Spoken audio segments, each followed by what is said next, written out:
ಶ್ರೇಯಾನ್ ದ್ರವ್ಯಮಯಾದ್ಯಜ್ಞಾತ್ ಜ್ಞಾನಯಜ್ಞಃ ಪರಂ ತಪ ಸರ್ವಂ ಕರ್ಮಾಖಿಲಂ ಪಾರ್ಥ ಜ್ಞಾನೇ ಪರಿಸಮಾಪ್ಯತೆ. ಇದು ನಿನ್ನೆ ಹೇಳಿದಂತ 32ನೇ ಶ್ಲೋಕ. ಶ್ರೇಯಾನ್ ದ್ರವ್ಯಮಯಾತ್ ಯಜ್ಞಾತ್ ಜ್ಞಾನಯಜ್ಞ ಪರಂತಪ. ದ್ರವ್ಯಮಯಾತ್ ಅಂದ್ರೆ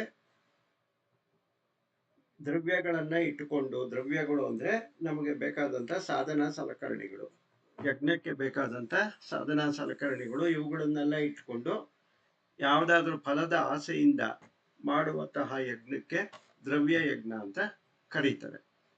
ಈ ರೀತಿ ಮಾಡುವ ದ್ರವ್ಯ ಯಜ್ಞಗಳು ಯಾವುದು ಅಂದ್ರೆ ಜ್ಞಾನ ಯಜ್ಞವೊಂದನ್ನು ಬಿಟ್ಟು ಬೇರೆ ಎಲ್ಲ ನಾವು ಏನೇನು ನೋಡಿದ್ವಿ, ತಪೋಯಜ್ಞ, ದೈವಯಜ್ಞ, ಈ ರೀತಿಯ ಆತ್ಮ ಸಂಯಮ ಯಜ್ಞ, ಇಂತಹ ಅನೇಕ ಯಜ್ಞಗಳ ವಿಷಯವಾಗಿ ಮೊನ್ನೆ ನೋಡಿದ್ದೀವಿ. ಈ ಎಲ್ಲ ಯಜ್ಞಗಳಿಗಿಂತಲೂ ಜ್ಞಾನ ಯಜ್ಞವು ಅತ್ಯಂತ ಹೆಚ್ಚಿನದು, ಅತ್ಯಂತ ಉತ್ತಮವಾದದ್ದು ಅಂತ ಶ್ರೀಕೃಷ್ಣ ಹೇಳ್ತಾ ಇದ್ದಾನೆ. ಯಾಕೆ ಅಂದರೆ ದ್ರವ್ಯ ಯಜ್ಞದಲ್ಲಿ ಫಲದ ಆಸೆ ಇರುತ್ತೆ.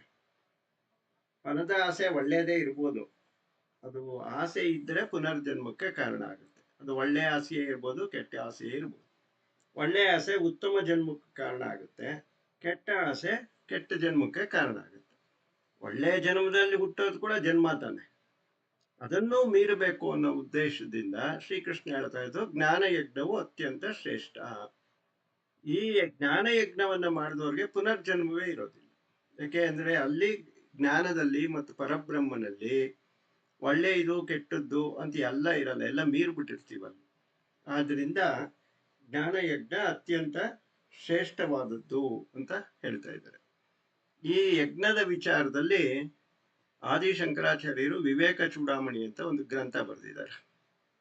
ಅದರಲ್ಲಿ ಒಂದು 720 ಶ್ಲೋಕ ಇದೆ. ಅದು ಸಾಧಕರಿಗೆ ಮೊಟ್ಟ ಮೊದಲನೆಯ ಪಠ್ಯ ಪುಸ್ತಕ. ಅದು ಇವಾಗ ಆಧ್ಯಾತ್ಮಕ್ಕೆ ಬರಬೇಕು ಅನ್ನೋರು ಮೊದಲು ಭಗವದ್ಗೀತೆಗೆ ಬಂದ್ಬಿಡ್ಬಾರ್ದು, ಅಥವಾ ಉಪನಿಷತ್ತು ಬ್ರಹ್ಮಸೂತ್ರಕ್ಕೆ ಹೋಗ್ಬಾರ್ದು. ಮೊಟ್ಟ ಮೊದಲು ಅಧ್ಯಯನ ಮಾಡಬೇಕಾದಂತ ಗ್ರಂಥ ವಿವೇಕ ಚೂಡಾಮಣಿ. ಇದನ್ನ ಎಲ್ಲರೂ ಕೂಡ ಒಪ್ಕೊಂಡಿದ್ದಾರೆ. ಇಡೀ ಭಾರತದಾದ್ಯಂತ ಎಲ್ಲರೂ ಒಪ್ಕೊಂಡು ತಮ್ಮ ಆಧ್ಯಾತ್ಮಿಕ ಜೀವನವನ್ನ ವಿವೇಕ ಚೂಡಾಮಣಿ ಪುಸ್ತಕವನ್ನ, ಗ್ರಂಥವನ್ನ ಅಧ್ಯಯನ ಮಾಡೋದ್ರಿಂದ ಪ್ರಾರಂಭ ಮಾಡ್ತಾರೆ. ಸೊ ಅದರೊಳಗಡೆ ಈ ಒಂದು ಯಜ್ಞದ ವಿಷಯದಲ್ಲಿ ಏನ್ ಹೇಳಿದೆ ಅಂತ ನೋಡೋಣ. ಈ ವಿವೇಕ ಚೂಡಾಮಣಿ ಪುಸ್ತಕದಲ್ಲಿ 170ನೇ ಶ್ಲೋಕದಲ್ಲಿ ಹೀಗಿದೆ: ಪಂಚೇಂದ್ರಿಯೈ ಪಂಚಭಿರ್ಯೇವ ಹೋತೃಭಿಃ ಪ್ರಚೀಯಮಾನೋ ವಿಷಯಾದ್ಯ ಧಾರಯ ಜ್ವಾಜ್ವಲ್ಯಮಾನೋ ಬಹುವಾಸನಾ ಇಂಧನೇಃ ಮನೋಮಯಾಗ್ನಿ ದಹತಿ ಪ್ರಪಂಚಂ ಅಂತ ಹೇಳಿದ್ದಾರೆ. ಇಲ್ಲಿ ಹೇಳಿರ್ತಕ್ಕಂಥ ಈ ಒಂದು ಯಜ್ಞದ ಉದಾಹರಣೆ ಇದು. ಈ ಯಜ್ಞ ಹೇಗಿರುತ್ತೆ ಅಂದ್ರೆ, ಈ ಯಜ್ಞಕುಂಡ ಇದೆಯಲ್ಲ, ಅವು ಇಟ್ಟಿಗೆಗಳಿಂದ ಜೋಡಿಸಿ ಒಂದು ಯಜ್ಞಕುಂಡವನ್ನ ಮಾಡ್ತೀವಲ್ಲ, ಈ ಶರೀರವೇ ಯಜ್ಞಕುಂಡ. ಈ ಶರೀರದಲ್ಲಿ ಯಜ್ಞಕುಂಡ. ಇವಾಗ ಯಜ್ಞ ಮಾಡುವಾಗ ನೀವು ನೋಡಿರ್ತೀರ, ದೇವಸ್ಥಾನಗಳಲ್ಲಾಗ್ಲಿ ಮನೆಯಲ್ಲಿ ಮಾಡಿಸಿದಾಗಲಿ ಸುತ್ತಲೂ ಕೂತ್ಕೊಂಡು ಅದಕ್ಕೆ ತುಪ್ಪ ಹಾಕೋರು ಇರ್ತಾರೆ. ಅವರನ್ನ ಹೋತೃಗಳು ಅಂತ ಕರೀತಾರೆ. ಇಲ್ಲಿ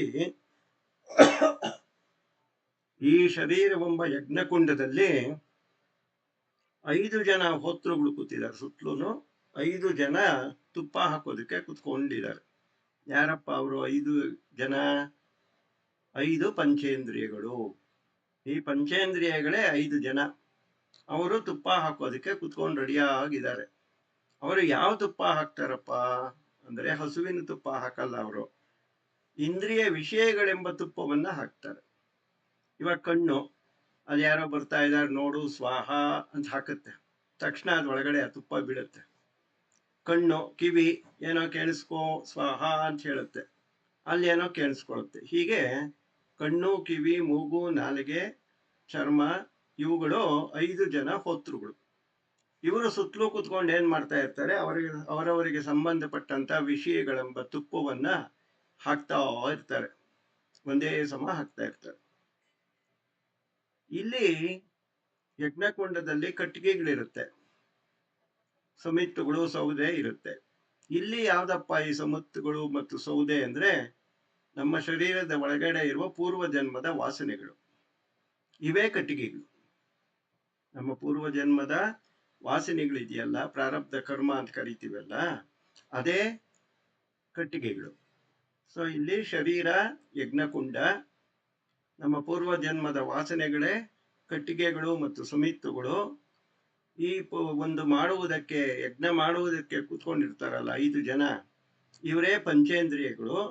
ಮತ್ತು ಅವರು ಹಾಕ್ತಾ ಇರೋ ತುಪ್ಪ ಇಂದ್ರಿಯ ವಿಷಯಗಳು. ಈ ಇಂದ್ರಿಯ ವಿಷಯಗಳೆಂಬ ತುಪ್ಪವನ್ನು ಹಾಕ್ತಾ ಇರುವಾಗ ನಮ್ಮ ಪೂರ್ವ ಜನ್ಮದ ವಾಸನೆಗಳೇನ್ ಮಾಡುತ್ತೆ, ಜೋರಾಗಿ ಹೊತ್ಕೊಂಡು ಉರಿತಾ ಇರುತ್ತೆ. ಈ ಒಂದು ಮನೋಮಯಾಗ್ನಿ, ಈ ಅಗ್ನಿಗೆ ಹೆಸರು ಮನಸ್ಸು. ನೋಡಿ, ನಮ್ಮ ಮನಸ್ಸು ಎಲ್ಲಿಂದ ಸೃಷ್ಟಿ ಆಯ್ತು? ಈ ಯಜ್ಞದಿಂದ. ನೀವು ಎಷ್ಟು ತುಪ್ಪ ಜಾಸ್ತಿ ಹಾಕ್ತೀರೋ ಮನಸ್ಸು ಅಷ್ಟು ಜೋರಾಗಿ ಉರಿಯುತ್ತೆ. ಎಷ್ಟೆಷ್ಟು ತುಪ್ಪ ಹಾಕೋದು ನಿಲ್ಲಿಸ್ತೀರೋ ನಿಮ್ಮ ಮನಸ್ಸು ಅಷ್ಟು ಕಮ್ಮಿ ಉರಿಯುತ್ತೆ. ಅಂದ್ರೆ ಇಂದ್ರಿಯ ವಿಷಯಗಳೆಂಬ ತುಪ್ಪಗಳನ್ನ ಈ 5 ಪಂಚೇಂದ್ರಿಯಗಳು ಹಾಕ್ತಾನೇ ಇರ್ತಾರೆ. ಅದರಿಂದಾಗಿ ನಮ್ಮ ಪೂರ್ವ ಜನ್ಮದ ವಾಸನೆಗಳೆಂಬ ಕಟ್ಟಿಗೆಗಳು ದಗದಗ ಅಂತ ಹೊತ್ಕೊಂಡು ಉರಿತಾ ಇರುತ್ತೆ. ಹೇಗೆ ಉರಿತಾ ಇದೆ? ಈ ಪ್ರಪಂಚವನ್ನೇ ಸುಟ್ಟು ಬಿಸಾಕ್ತಾ ಇದೆ. ನಾವೆಲ್ಲರೂ ಆ ಅಗ್ನಿಯಲ್ಲಿ ಬೆಂದು ಬೂದಿ ಆಗ್ತಾ ಇದ್ದೀವಿ. ಅಷ್ಟು ಜೋರಾಗಿ ಉರಿತಾ ಇದೆ ಅಂತ ಹೇಳ್ತಾ ಇದ್ದಾರೆ. ಈ ರೀತಿ ಯಜ್ಞದಿಂದ ಒಂದು ಮನಸ್ಸು ಅಂತ ಹುಟ್ಟುತ್ತಲ್ಲ. ನಹಿ ಅಸ್ತಿ ಅವಿದ್ಯಾ ಮನಸ್ಸೋ ಅತಿರಿಕ್ತ. ಈ ಮನಸ್ಸಿಗಿಂತಲೂ ದೊಡ್ಡಾದ ಅವಿದ್ಯೆ ಯಾವುದೂ ಇಲ್ಲ. ಮನೋಹಿ ಅವಿದ್ಯಾ ಭವಬಂಧ ಹೇತು. ಈ ಸಂಸಾರದಲ್ಲಿ ನಮ್ಮನ್ನ ಶಿಕ್ಷಿ ಇಷ್ಟೆಲ್ಲ ದುಃಖದಿಂದ ನರಳುವುದಕ್ಕೆ ಕಾರಣ ಯಾವುದು ಅಂದ್ರೆ ಈ ಮನಸ್ಸೆ. ಇದು ನಮ್ಮನ್ನ ಏನ್ ಮಾಡುತ್ತೆ? ಮನೋಹಿ ಅವಿದ್ಯಾ ಭವಬಂಧ ಹೇತು, ಬಂಧನದಲ್ಲಿ ಸಿಕ್ಕಿಸ್ಬಿಡುತ್ತೆ. ಏನು? ವ್ಯಾಮೋಹ, ಮೋಹ, ನಾನು, ನನ್ನದು, ಇವರು ನನ್ನವರು, ಈ ರೀತಿ ವ್ಯಾಮೋಹದಲ್ಲಿ ನಮ್ಮನ್ನ ಸಿಕ್ಸತ್ತೆ. ತಸ್ಮಿನ್ ವಿನಷ್ಟೇ ಸಕಲಂ ವಿನಷ್ಟಂ. ಈ ಮನಸ್ಸು ಯಾವಾಗ ನಾಶವಾಗುತ್ತೋ, ಇಲ್ಲದಿರಾಗುತ್ತೋ, ಅವಾಗ ಈ ಪ್ರಪಂಚವೂ ಇಲ್ದಿರಾಗೋಗುತ್ತೆ, ಆ ದುಃಖಗಳೂ ಇಲ್ದಿರಾಗೋಗುತ್ತೆ. ವಿಜೃಂಭಿತೆ ತಸ್ಮಿನ್ ಸಕಲಂ ವಿಜೃಂಭತೆ. ಅದೇ ಮನಸ್ಸು ದಗ ಅಂತ ಉರಿತಾ ಇರುವಾಗ ಎಲ್ಲ ಸುಖ ದುಃಖಗಳು ನಮ್ಮನ್ನ ಆವರಿಸಿಕೊಂಡು ನಮ್ಮನ್ನ ಸುಟ್ಟು ಬೂದಿ ಮಾಡ್ತಾ ಇರುತ್ತೆ. ತಸ್ಮಾತ್, ಆದುದರಿಂದ ಮನಃ ಕಾರಣಂ ಅಸ್ಯ ಜಂತೋಹ ಬಂಧಸ್ಯ ಮೋಕ್ಷಂಚ ವಾ ವಿಧಾನೆ. ಮನುಷ್ಯನಿಗೆ ಸಂಸಾರ ಬಂಧನಕ್ಕೆ ಆಗಲಿ, ದುಃಖವನ್ನ ಪಡುವುದಕ್ಕೆ ಆಗಲಿ, ಮೋಕ್ಷವನ್ನ ಸಂಪಾದನೆ ಮಾಡುವುದಕ್ಕೆ ಆಗಲಿ, ಎಲ್ಲದಕ್ಕೂ ಮನಸ್ಸೇ ಕಾರಣ. ಮೋಕ್ಷಕ್ಕೂ ಮನಸ್ಸೇ ಕಾರಣ ಮತ್ತು ಸಂಸಾರ ಬಂಧನಕ್ಕೂ ಮನಸ್ಸೇ ಕಾರಣ. ಬಂಧಸ್ಯ ಹೇತು ಮಲಿನಂ ರಜೋಗುಣೈಹಿ. ರಜೋಗುಣವು ಹೆಚ್ಚಾಗಿರುವ ಮನಸ್ಸು ಸಂಸಾರ ಬಂಧನಕ್ಕೆ ಕಾರಣವಾದರೆ ಮೋಕ್ಷಸ್ಯ ಶುದ್ಧಂ ವಿರಜಸ್ಸದಂ. ತಮಸ್ಸು ಮತ್ತು ರಜಸ್ಸನ್ನ ಬಿಟ್ಟು ಶುದ್ಧವಾಗಿರುವ ಮನಸ್ಸು ಮೋಕ್ಷಕ್ಕೆ ಕಾರಣ ಆಗುತ್ತೆ. ಆದ್ರಿಂದ ಎಲ್ಲವೂ ಕೂಡ ಮನಸ್ಸಿನ ಮಾಯೆ. ಇದನ್ನ ವಿವೇಕ ಚೂಡಾಮಣಿಯಲ್ಲಿ ಒಂದು 3 ಶ್ಲೋಕದಲ್ಲಿ ಹೇಳಿದ್ದಾರೆ. ಈ ರೀತಿ ಮನಸ್ಸೇ ಎಲ್ಲದಕ್ಕೂ ಕಾರಣವಾಗಿರೋದ್ರಿಂದ ಆ ಮನಸ್ಸನ್ನು ಶುದ್ಧೀಕರಣ ಮಾಡೋದೇ ಯಜ್ಞದ ಮುಖ್ಯ ಲಕ್ಷಣ. ಎಲ್ಲ ಯಜ್ಞಗಳು ಯಾವಾಗ ಮನಸ್ಸು ಶುದ್ಧವಾಗುತ್ತೋ ಆಗ ನಿಮಗೆ ಜ್ಞಾನವಯ ಉದಯ ಆಗುತ್ತೆ. ಶ್ರೇಯಾನ್ ದ್ರವ್ಯಮಯಾದ್ಯಜ್ಞಾತ್ ಜ್ಞಾನಯಜ್ಞಃ ಪರಂ ತಪ ಸರ್ವಂ ಕರ್ಮಾಖಿಲಂ ಪಾರ್ಥ ಜ್ಞಾನೇ ಪರಿಸಮಾಪ್ಯತೆ. ಆದ್ರಿಂದ ಮನಸ್ಸೇ ಎಲ್ಲದಕ್ಕೂ ಕಾರಣವಾಗಿರೋದ್ರಿಂದ ಮನಸ್ಸಿನ ಶುದ್ಧಿಗಾಗಿ ಮಾಡುವುದೇ ಈ ಯಜ್ಞಗಳ ಉದ್ದೇಶ. ಯಾವಾಗ ಮನಸ್ಸು ಶುದ್ಧವಾಗುತ್ತೋ ಎಲ್ಲ ರೀತಿಯ ಕರ್ಮಗಳು ಯಾವ ಅಡ್ಡಿಯೂ ಆತಂಕವೂ ಇಲ್ಲದೆ ಜ್ಞಾನೇನ ಪರಿಸಮಾಪ್ಯತೆ, ಜ್ಞಾನದಲ್ಲಿ ಒಂದಾಗ್ಬಿಡುತ್ತೆ.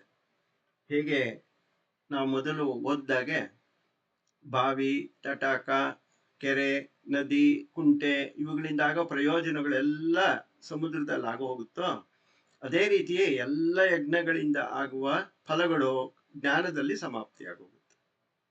ಆದ್ರಿಂದ ಜ್ಞಾನ ಸಂಪಾದನೆಯೇ ಈ ಎಲ್ಲ ಯಜ್ಞಗಳ ಮುಖ್ಯ ಉದ್ದೇಶ. ತದ್ವಿಧಿ ಪ್ರಣಿಪಾತೇನ ಪರಿಪ್ರಶ್ನೇನ ಸೇವಯಾ ಉಪದೇಕ್ಷ್ಯಂತಿ ತೇ ಜ್ಞಾನಂ ಜ್ಞಾನಿನಸ್ತತ್ವದರ್ಶಿನಃ. ಹಾಗಾದ್ರೆ ಇಷ್ಟೆಲ್ಲ ಯಜ್ಞಗಳಿದೆಯಲ್ಲ, ಈ ಯಜ್ಞಗಳಿಂದ ಮನಸ್ಸನ್ನ ಪರಿಶುದ್ಧಿ ಮಾಡ್ಕೋಬೇಕು. ಯಾಕೆಂದ್ರೆ ಬಂಧಂಚ ಮೋಕ್ಷಂಚ ಮನಯೇವ ಕಾರಣಂ. ನಮ್ಮ ಬಂಧನಕ್ಕೆ, ಸಂಸಾರ ಬಂಧನಕ್ಕಾಗ್ಲಿ ಮೋಕ್ಷಕ್ಕಾಗ್ಲಿ ಮನಸ್ಸೇ ಕಾರಣ. ಮನಸ್ಸು ಶುದ್ಧವಾಗಿದ್ರೆ ಮೋಕ್ಷಕ್ಕೆ ಕಾರಣ ಆಗುತ್ತೆ. ಅದು ರಜಸ್ಸು ತಮಸ್ಸಿನಿಂದ ಮಲಿನವಾಗಿದ್ರೆ ಬಂಧನಕ್ಕೆ ಕಾರಣ ಆಗುತ್ತೆ.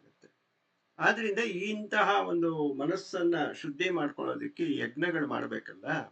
ಇದು ಹೇಗ್ ಮಾಡೋದು, ಹೇಗ್ ತಿಳ್ಕೋಬೇಕು, ಯಾರು ನಮ್ಗೆ ಹೇಳ್ಕೊಡ್ತಾರೆ ಎನ್ನುವಂತಹ ಪ್ರಶ್ನೆ ಬರುತ್ತೆ. ಆಗ ಶ್ರೀಕೃಷ್ಣ ಹೇಳ್ತಾ ಇದ್ದಾನೆ, ತತ್ವಿದ್ದಿ, ಅದನ್ನು ತಿಳಿದುಕೋ. ಎಲ್ಲಿಂದ, ಹೇಗೆ?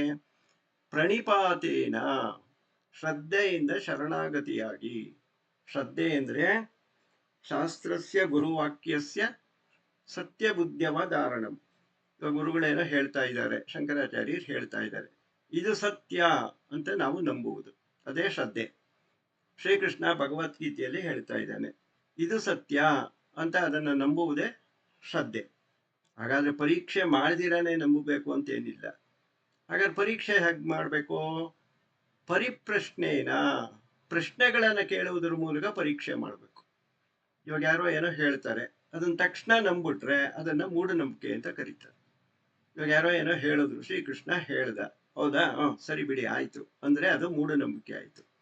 ಆದರೆ ಶ್ರೀಕೃಷ್ಣ ಹೇಳಿದ್ದನ್ನೇ ಪರಿಪ್ರಶ್ನೇನ, ಈ ವಿಷಯನ ಸರಿಯಾಗಿ ತಿಳ್ಕೋಬೇಕು ಅಂತ ನಾನಾ ರೀತಿಯಾಗಿ ಪ್ರಶ್ನೆಗಳನ್ನು ಕೇಳುವುದರ ಮೂಲಕ ನಮಗೆ ಮನಸ್ಸಿನಲ್ಲಿ ಒಂದು ಭಾವನೆ ಬರಬೇಕು. ಓಹೋ, ಇದು ಸರಿಯಾಗಿದೆ, ಇದಮಿತ್ತಂ, ಇದು ಹೀಗೆಯೇ ಸರಿ ಅನ್ನುವ ಭಾವನೆ ನಮಗೆ ಬರುತ್ತಲ್ಲ, ಆ ಭಾವನೆಗೆ ಶ್ರದ್ಧೆ ಅಂತ ಕರೀತಾರೆ.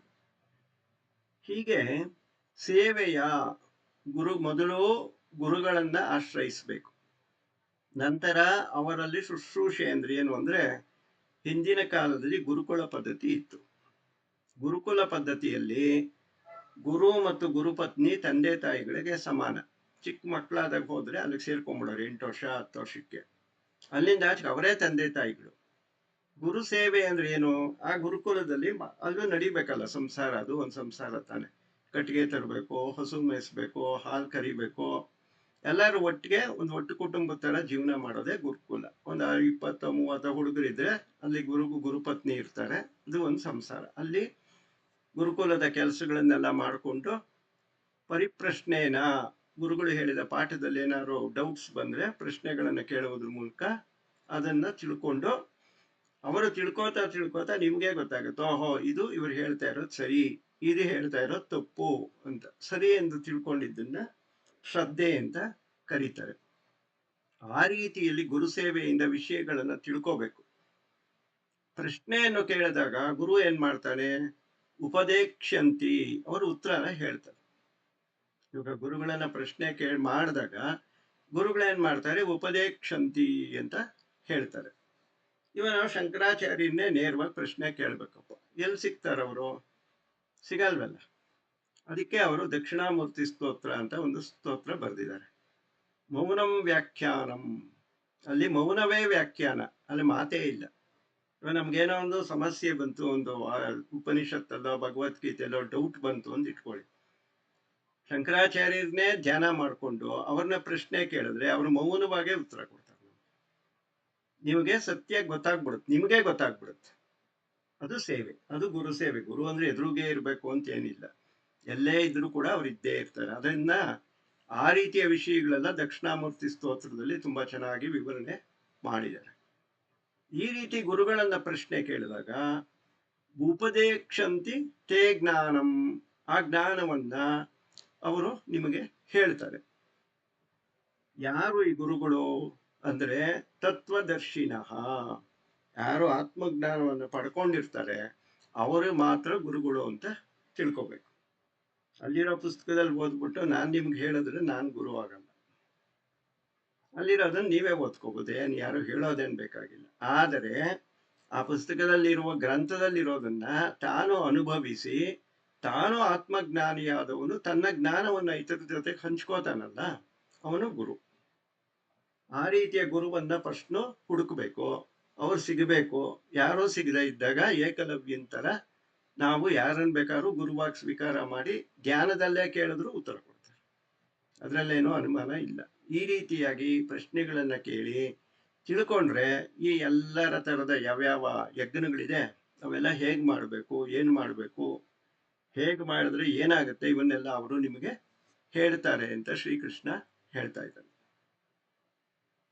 ಯಜ್ಞಾತ್ವಾ ನ ಪುನರ್ಮೋಹಂ ಏವಂ ಯಾಸ್ಯಸಿ ಪಾಂಡವ ಯೇನ ಭೂತಾನ್ಯಶೇಷೇಣ ದ್ರಕ್ಷ್ಯಸ್ಯಾತ್ಮನ್ಯಥೋ ಮಯಿ.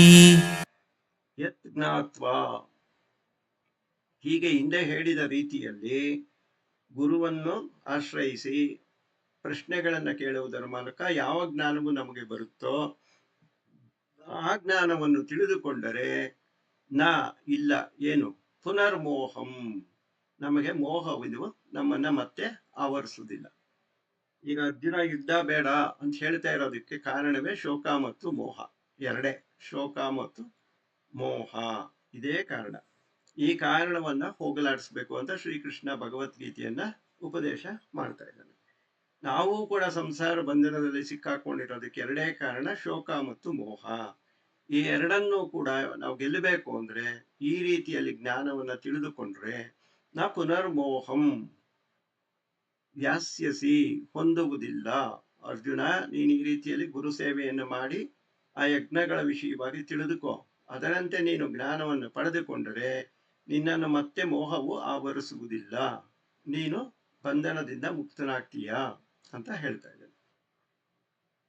ಏನ, ಆ ಜ್ಞಾನದಿಂದ, ಭೂತಾನ್ ಅಶೇಷೇಣ, ಹುಲ್ಲು ಕಡ್ಡಿಯಿಂದ ಹಿಡಿದು ಬ್ರಹ್ಮದವರೆಗೆ, ಅಂದ್ರೆ ಈ ಜಗತ್ತಲ್ಲಿರುವ ಎಲ್ಲ ವಸ್ತುಗಳನ್ನು ದ್ರಕ್ಷಸಿ, ಸಾಕ್ಷಾತ್ತಾಗಿ ಕಂಡುಕೊಳ್ಳುವೆ.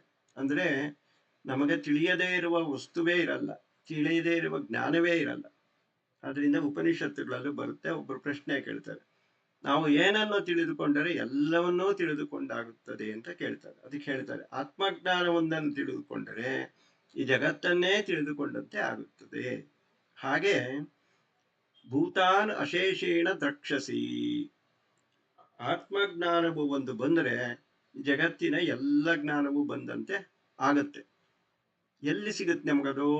ಆತ್ಮನಿ, ನಿನ್ನಲ್ಲೇ ಸಿಗುತ್ತೆ. ಇವಾಗ ಒಂದು ಪ್ರಶ್ನೆ ನಮ್ಮ ಒಳಗೆ ಹುಟ್ಕೊಳ್ಳುತ್ತೆ, ಆ ಪ್ರಶ್ನೆಗೆ ಉತ್ತರವೂ ನಮ್ಮ ಒಳಗೆ ಸಿಗುತ್ತೆ, ಆಚೆ ಕಡೆಯಲ್ಲೂ ಹುಡುಕ್ಬೇಕಾಗಿಲ್ಲ ಅಂತ. ಏನ ಭೂತಾನ್ ಅಶೇಷೇಣ ದ್ರಕ್ಷಸಿ ಆತ್ಮನ್ಯತೋ ಮಯಿ, ಆದ್ರಿಂದ ಆತ್ಮಸ್ವರೂಪದಲ್ಲಿರುವ ನನ್ನಲ್ಲಿ ಕಂಡುಕೊಳ್ಳುವೆ. ಇವಾಗ ನಮ್ಮ ಹೃದಯದಲ್ಲಿ ಆತ್ಮಸ್ವರೂಪದಿಂದ ಯಾರಿದ್ದಾನೆ? ಪರಬ್ರಹ್ಮ ವಸ್ತುವೇ ಇದೆ. ಆ ಪರಬ್ರಹ್ಮ ವಸ್ತುವನ್ನು ಕಂಡುಕೊಂಡರೆ ನನ್ನಲ್ಲೇ ಎಲ್ಲವನ್ನೂ ಕಂಡುಕೊಳ್ಳುವೆ, ಈ ಪ್ರಪಂಚವನ್ನೆಲ್ಲ ನೀನು ಒಳಗೆ ನೋಡುವೆ ಅಂತ ಹೇಳ್ತಾ ಇದ್ದಾನೆ. ಅಪಿ ಚೇದಸಿ ಪಾಪೇಭ್ಯಃ ಸರ್ವೇಭ್ಯಃ ಪಾಪಕೃತ್ತಮಃ ಸರ್ವಂ ಜ್ಞಾನಪ್ಲವೇನೈವ ವೃಜಿನಂ ಸಂತರಿಷ್ಯಸಿ. ಅಪಿಚೇದಸಿ, ನೀನು ಇವಾಗ ಏನೋ ಇಷ್ಟೆಲ್ಲ ಹೇಳ್ತಾ ಇದೆಯಪ್ಪ, ನಾನು ನೀನ್ ಕೇಳ್ತಾ ಇರೋದು ಯುದ್ಧ ಮಾಡಿದ್ರೆ ನನಗೆ ಅನೇಕ ಪಾಪಗಳು ಮುತ್ಕೊಂಡ್ಬಿಡುತ್ತೆ ಅಂತ ಭಯ ಬೀಳ್ತಾ ಇದೀಯ. ಯುದ್ಧ ಮಾಡು, ನಿನ್ನ ಪಾಪಗಳು ಮುತ್ಕೊಳ್ಳಿ. ಅಪಿಚೇದಸಿ, ನೀನು ಪಾಪೇಭ್ಯ ಸರ್ವೇಭ್ಯ ಪಾಪಕೃತ್ತಮಃ, ಅತಿಶಯವಾಗಿ ಪಾಪಗಳನ್ನು ಮಾಡಿದ ಪಾಪಿಗಿಂತಲೂ ಹೆಚ್ಚಾಗಿ ಪಾಪವನ್ನು ಮಾಡಿದವನಾದರೂ ಕೂಡ ನೀನು, ಅಂದ್ರೆ ಪಾಪಿಗಳಿಗಿಂತಲೂ ಪಾಪಿಯಾದರೂ ನೀನು, ಸರ್ವ ಎಲ್ಲ ಪಾಪಗಳನ್ನು ಜ್ಞಾನ ಪ್ಲವೇನ ಏವ, ಜ್ಞಾನವೆಂಬ ತೆಪ್ಪದಿಂದಲೇ ದೋಣಿಯಿಂದಲೇ ವ್ಯಜಿನಂ, ಪಾಪವೆಂಬ ಸಮುದ್ರವನ್ನ ಸಂತರಿಷ್ಯತಿ, ದಾಟಿ ಬಿಡುವೆ ಅಂತ ಇಲ್ಲಿ ಹೇಳ್ತಾ ಇದ್ದಾರೆ. ಈಗ ನಾವು ಅತ್ಯಂತ ಪಾಪಿಗಳಾಗಿ ಪಾಪವೆಂಬ ಸಮುದ್ರದಲ್ಲಿ ಮುಳುಗೋಗಿರ್ತೀವಿ ಅಂತ ಇಟ್ಕೊಳ್ಳೋಣ. ನಾವು ಈಚೆಗೆ ಬರಕ್ಕೆ ಆಗ್ತಾ ಇಲ್ಲ, ಸಮುದ್ರದ ಅಲೆಗಳು ಒಂದರಿಂದೇ ಬರ್ತಾ ಇದೆ. ಈಗ ಇದರಿಂದ ದಾಟಬೇಕು, ನಮಗೊಂದು ದೋಣಿ ಬೇಕು. ದೋಣಿ ಸಿಕ್ಕರೆ ನಾವು ಈ ಸಮುದ್ರದಿಂದ ದಾಟ್ಕೊಂಡು ಈಚೆಗೆ ಬರ್ತೀವಿ. ಆ ದೋಣಿ ಯಾವುದು? ಜ್ಞಾನ ಪ್ಲವನೇನ ಏವ, ಜ್ಞಾನವೆಂಬ ದೋಣಿ. ಆದ್ರಿಂದ ಜ್ಞಾನವನ್ನ ಸಂಪಾದನೆ ಮಾಡಿಕೊಂಡವನು ಕಡು ಪಾಪಿಗಳಿಗಿಂತಲೂ ಕಡು ಪಾಪಿಯಾಗಿದ್ದರು, ಪೂರ್ವ ಜನ್ಮದಲ್ಲಿ, ಹಿಂದಿನ ಜನ್ಮದಲ್ಲಿ ಮತ್ತು ಈ ಜನ್ಮದಲ್ಲಿ ಅನೇಕ ಪಾಪಗಳನ್ನು ಮಾಡಿದ್ರೂ ಕೂಡ ಜ್ಞಾನವೆಂಬ ದೋಣಿಯನ್ನು ಸಂಪಾದನೆ ಮಾಡಿಕೊಂಡೆ ಅದರಿಂದ ಈ ಪಾಪವೆಂಬ ಸಮುದ್ರವನ್ನ ದಾಟ್ತೀವಿ. ಪಾಪವೆಂಬ ಸಮುದ್ರವನ್ನ ದಾಟಿದ್ರೆ ನಂತರ ಏನಾಗುತ್ತೆ? ಮೋಕ್ಷವೆಂಬ ದಡ ಸಿಗುತ್ತೆ. ಇದು ಇದರ ಅರ್ಥ.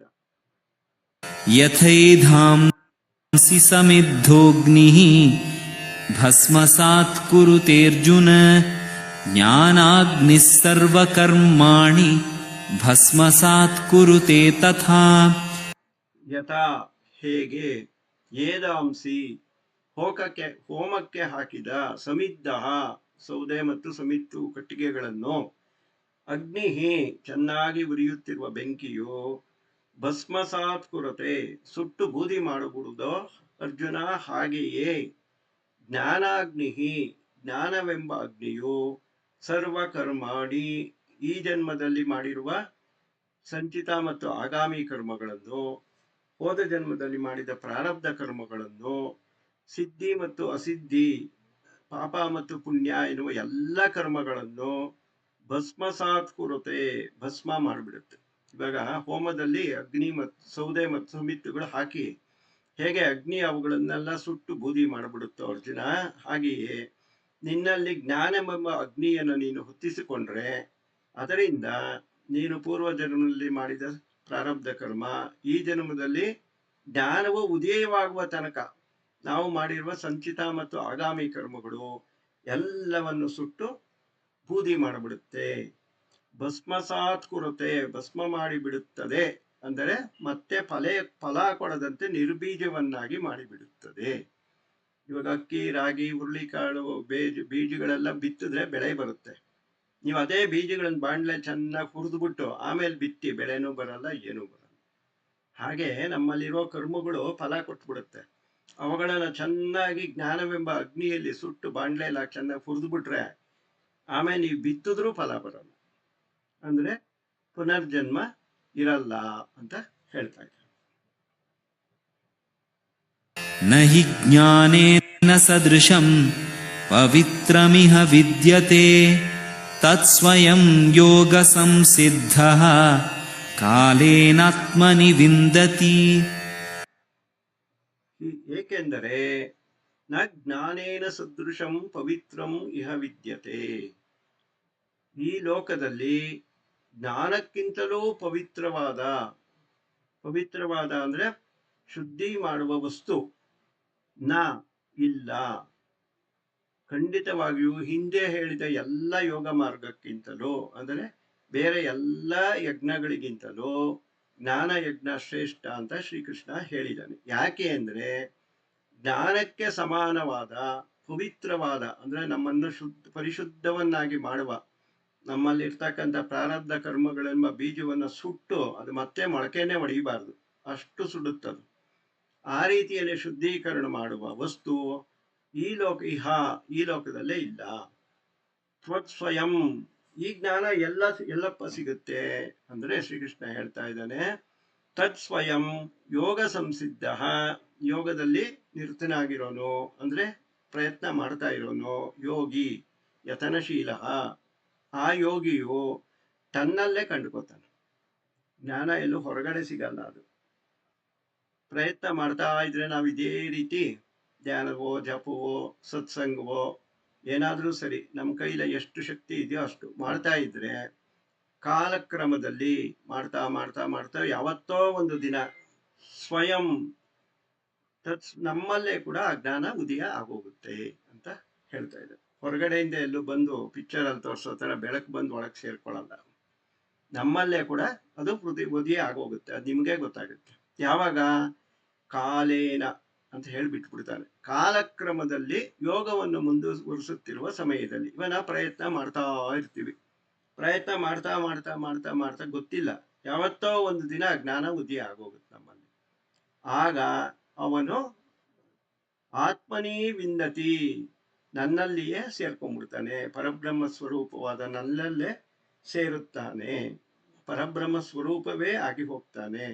ಅಲ್ಲಿಂದ ಆಚೆಗೆ ಅವನಿಗೆ ಪುನರ್ಜನ್ಮ ಅನ್ನುವುದಿಲ್ಲ, ದುಃಖವೂ ಇಲ್ಲ, ಸುಖವೂ ಇಲ್ಲ, ಅತ್ಯಂತ ಸತ್ಚಿತ್ ಆನಂದ ಸ್ವರೂಪನಾಗಿ ಇರ್ತಾನೆ ಅಂತ ಹೇಳ್ತಾ ಇದ್ದಾನೆ.